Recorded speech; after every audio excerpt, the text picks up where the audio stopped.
everyone, welcome back to Sunday Live Chat. Thank you so much guys for tuning in. I'm here to update you of what is going to happen on Gomora from the 16th to the 28th of May 2022 on Monday.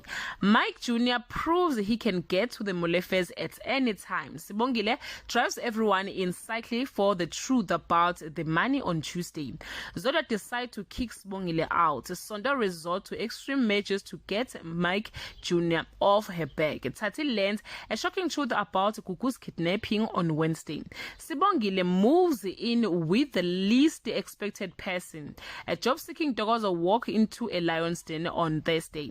Ntokozo falls right into a lion's den. A hostage drama hits the Molefe family, all thanks to Tati on Friday.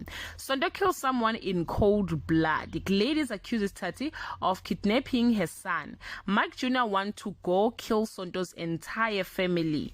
Guys, this is all I have for today. You can leave your comment below and share your opinion. Bye.